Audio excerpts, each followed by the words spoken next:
Hello guys, welcome back to my YouTube channel EN learners. I आप सब अच्छे होंगे। तो चलिए गाइज, आज की वीडियो को स्टार्ट करते हैं। तो आज का टॉपिक आपका रहने वाला है DSSB TGT हिंदी का।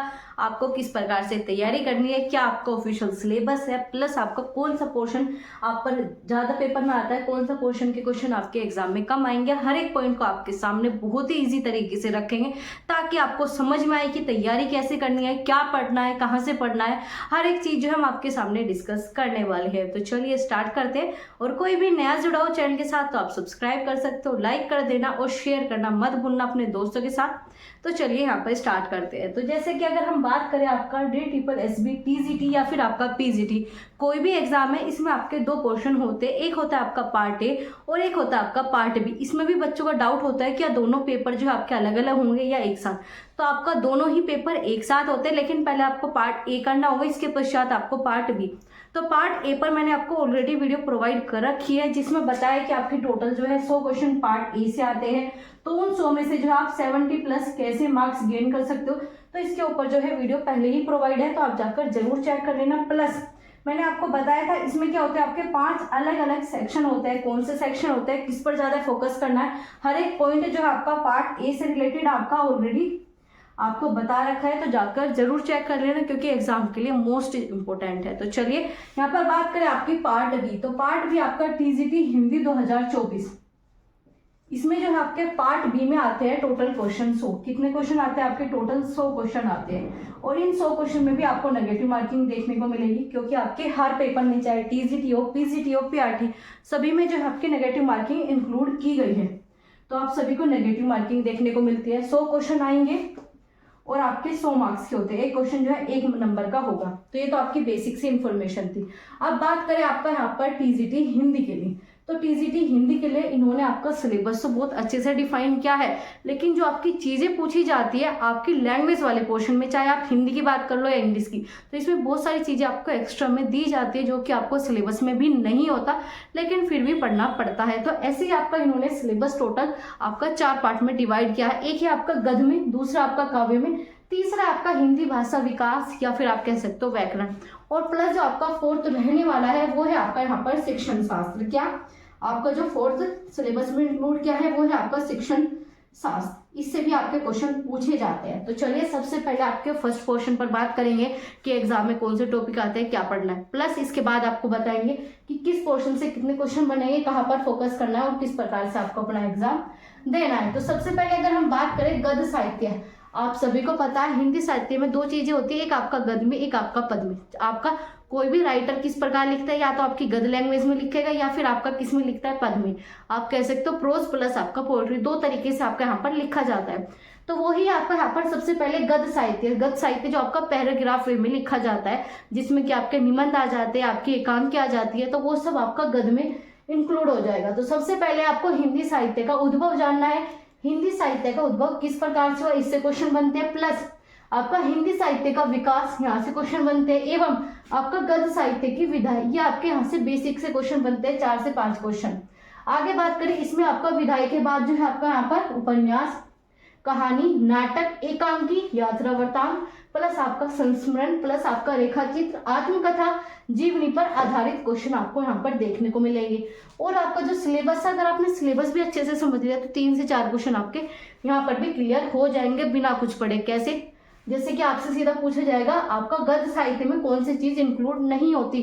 अगर कहानी की जगह आपको यहाँ पर कविता दे दे, तो आपको इसमें से ऑप्शन हटाना होगा कि उपन्यास भी गद्य साहित्य का भाग है, नाटक भी, एकांकी भी। तो इस प्रकार से आपको अगर सिलेबस भी अच्छे से समझते हो तो कई क्वेश्चन आपके यहाँ से बन जाएंगे। तो कोई भी एग्जाम क्लियर करने से पहले आपको उसका सिलेबस पता होना चाहिए, उसके पश्चात ही आपको तैयारी करने का बेनिफिट है।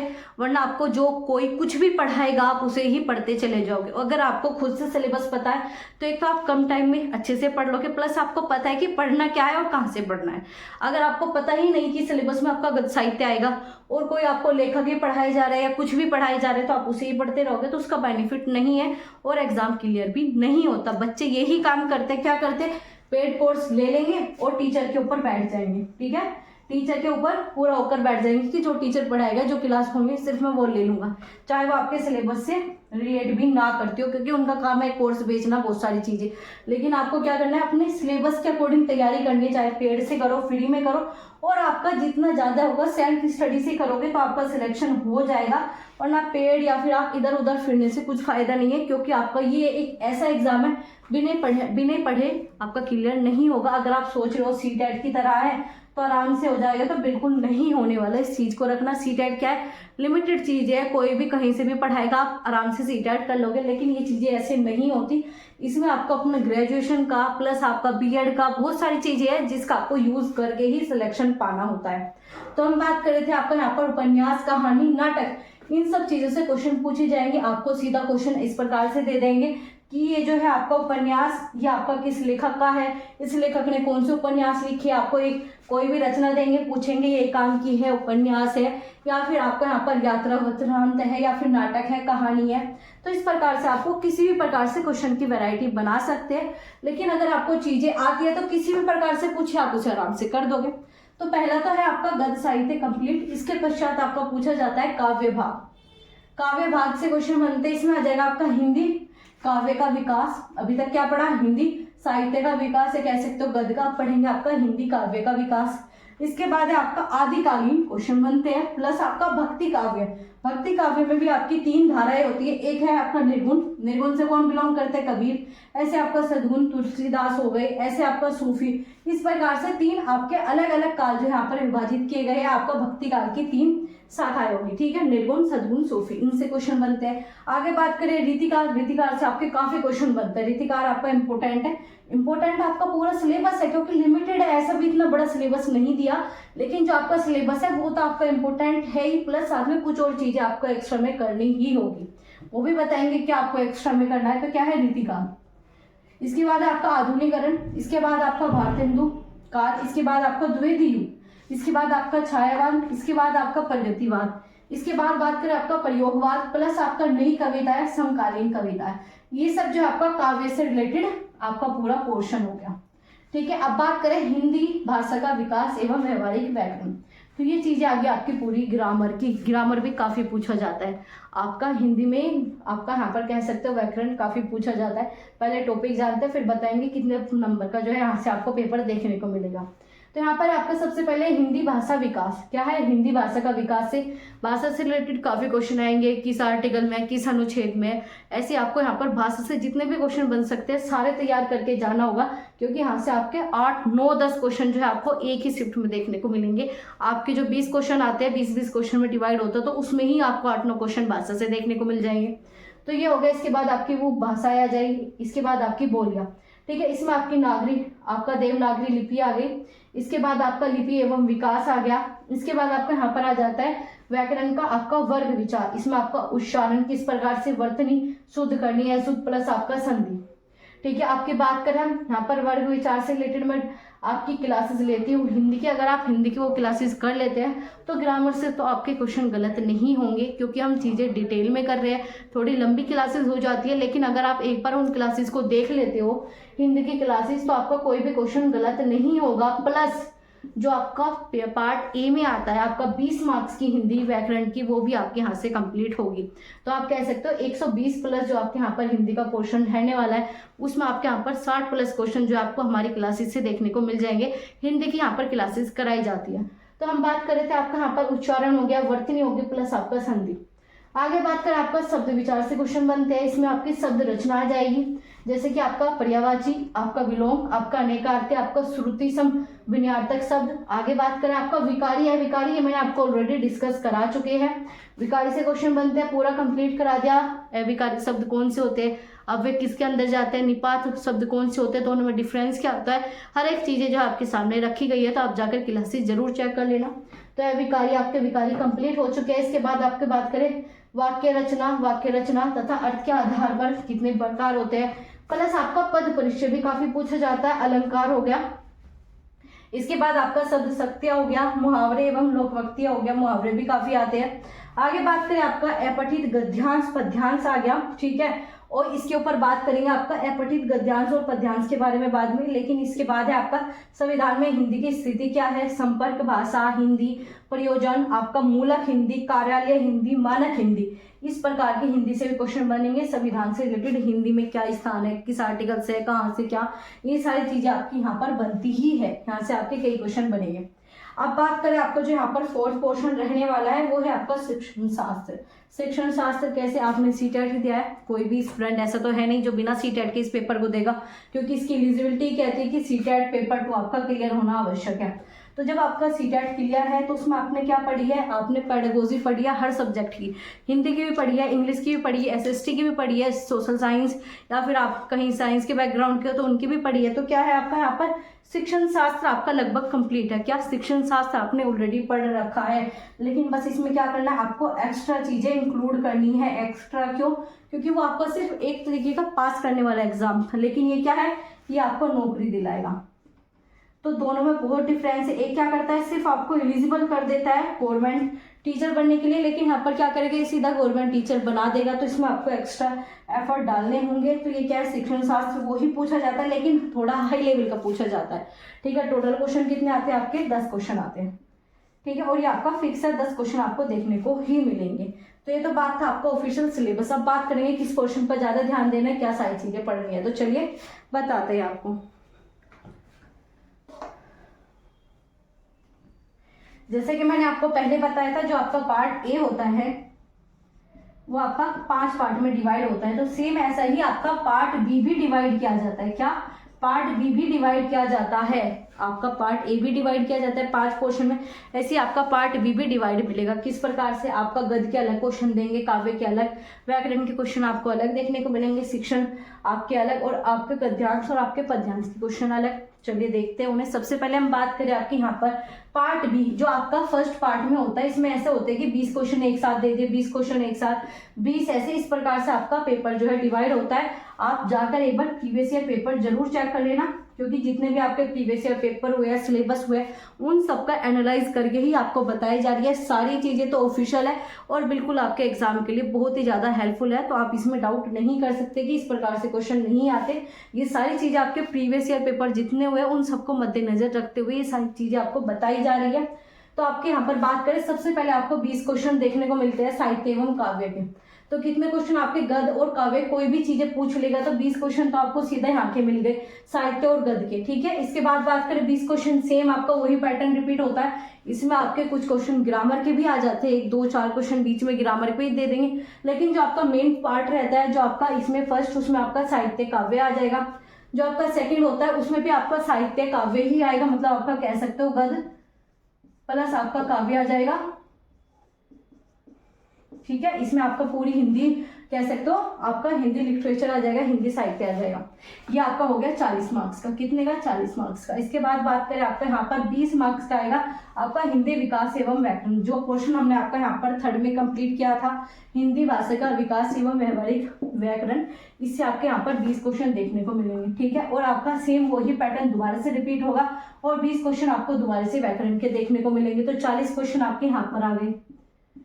ठीक है, अब बात करें आपके यहाँ पर, आपने देखा था अपठित गद्यांश और आपका पद्यांश।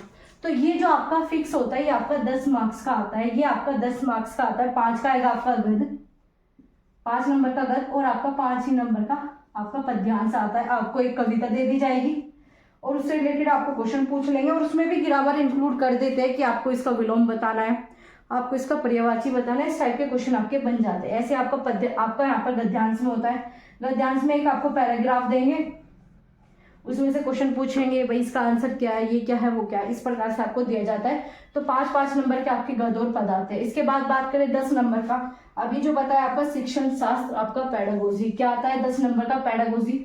ये भी आपका फिक्स है, 10 मार्क्स का आपका आएगा ही आएगा। तो अब मैं आपको बताती हूँ कि आपको किसका कितना पोर्शन देखने को मिलेगा। तो यहाँ पर हम बात करें, जो आपको यहाँ पर गद्य और साहित्य और काव्य, इन सबको मिलाकर जो आपको 40 नंबर जो है पेपर में देखने को मिलेंगे। कितने, 40 का जो आप मार्जिन लेकर चल सकते हो। तो 40 मार्क्स तो आपको यहाँ से मिल जाएंगे, और 40 मार्क्स का ही आपका यहाँ पर क्या रहेंगी, व्याकरण रहेगी। 40 नंबर की जो आपके यहाँ पर व्याकरण आ जाएगी, और आपका 10 नंबर का क्या आएगा, आपका गद्यांश पद्यांश। इसके पश्चात 10 नंबर के जो है आपकी पेडागोजी आ जाएगी। तो टोटल जो है आपका कितने का हो गया, टोटल आपका हो गया 100 मार्क्स का। ठीक है, 100 क्वेश्चन आपके 100 नंबर के याद रखना है। 100 क्वेश्चन आपके 100 नंबर के इस प्रकार से आपका पूछा जाता है। और आपको इसमें टारगेट लेकर चलना है अपना 75 प्लस। 75 प्लस आपको बहुत ही अच्छे से करना होगा, क्योंकि जो आपकी व्याकरण है, व्याकरण में आप क्या कर सकते हो, 40 में से आप 35 आराम से सही कर सकते हो। व्याकरण की हम बात कर रहे हैं, 35 आराम से सही कर सकते हो, क्योंकि व्याकरण इतनी टफ नहीं होती। अच्छे से कॉन्सेप्ट आप क्लास भी डेली देखोगे प्लस प्रैक्टिस भी करोगे तो आपके 35 नंबर कहीं नहीं गए जो हम आपको क्लासेस कराते हैं। तो 40 में से आपके यहाँ पर 35 का टारगेट आपको लेकर चलना है। और गद और पद में क्या करना है आपको, यहाँ पर 10 क्वेश्चन आएंगे, 10 में से आपके 9 तो बिल्कुल सही होने ही चाहिए। प्लस आपका हम गद्यांश पद्यांश की बात करें तो यहाँ भी 10 में से आपके यहाँ पर 8 बिल्कुल सही होने चाहिए, क्योंकि 2 क्वेश्चन आपको ऐसे मिल सकते हैं जो आपको कंफ्यूज करेंगे, क्योंकि आपकी पेडागोजी आती है, इजी पूछी जाती है, लेकिन 2 आपके क्वेश्चन ऐसे आ जाएंगे जो कि आपसे नहीं होंगे तो आप उसे छोड़ सकते हो, क्योंकि छोड़ने में ही बेनिफिट है। क्योंकि क्या है, आपकी नेगेटिव मार्किंग है। क्या है, नेगेटिव मार्किंग है। तो ये आपका यहाँ पर 35 कर लोगे, यहाँ पर आप 9 कर लोगे, यहाँ पर 8 कर लोगे। इसका आपको टारगेट लेकर चलना है।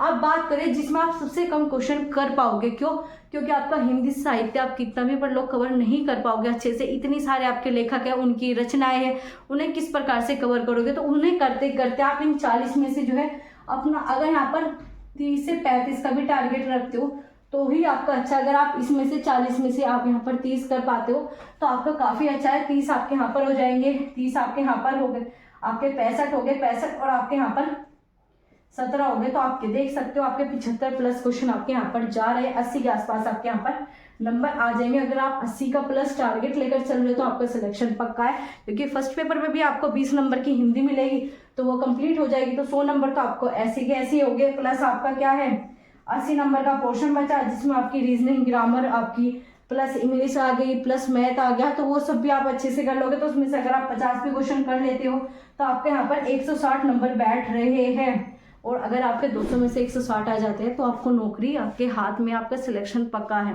तो यहाँ पर हमने 160 को आपको बता दिया किस प्रकार से टैकल करना है, क्या सारी चीजें रहेगी। अब बात करते हैं सबसे मेन कि पढ़ना किस प्रकार से है, इसके लिए क्या पढ़े, इनके लिए क्या पढ़े। तो चलिए उन्हें बताते हैं। तो सबसे पहले आपका यहाँ पर बात करेंगे व्याकरण के लिए। तो व्याकरण के लिए आपको बताया क्लासेस देखिए प्लस प्रैक्टिस कीजिए और अपनी PYQ लगाइए। इतना काम आपको करना है, ठीक है, सिर्फ आपको इतना काम करना है। तो आपका ये 40 नंबर का हो जाएगा। आगे बात करें आपका यहाँ पर अपठित गद्यांश, सिर्फ इनकी प्रैक्टिस करनी है। क्या करनी है, प्रैक्टिस करनी है। प्रैक्टिस कैसे करनी है इसका भी बता देते हैं। जो आपको प्रैक्टिस करनी है वो आपको PYQ की प्लस आपका कोई भी UGC नेट के जो आपके हिंदी के पेपर है उनकी प्रैक्टिस कीजिए, क्योंकि उसमें भी पैसेज पूछे जाते हैं तो उनकी प्रैक्टिस करोगे तो आपको यहाँ पर बेनिफिट मिलेगा ही मिलेगा। अगर आप वहाँ पर 8 भी क्वेश्चन कर पा रहे हो तो एग्जाम में 10 के 10 क्वेश्चन करोगे, क्योंकि ये थोड़ा हाई लेवल का होता है। लेकिन अब जो आपका TGT का पेपर है वो इतना लो लेवल का रह भी नहीं है, काफी अच्छे क्वेश्चन पूछे जाते हैं। तो अगर आप UGC नेट के पुराने पेपर लगाते हो तो बहुत ही ज़्यादा हेल्पफुल होगा।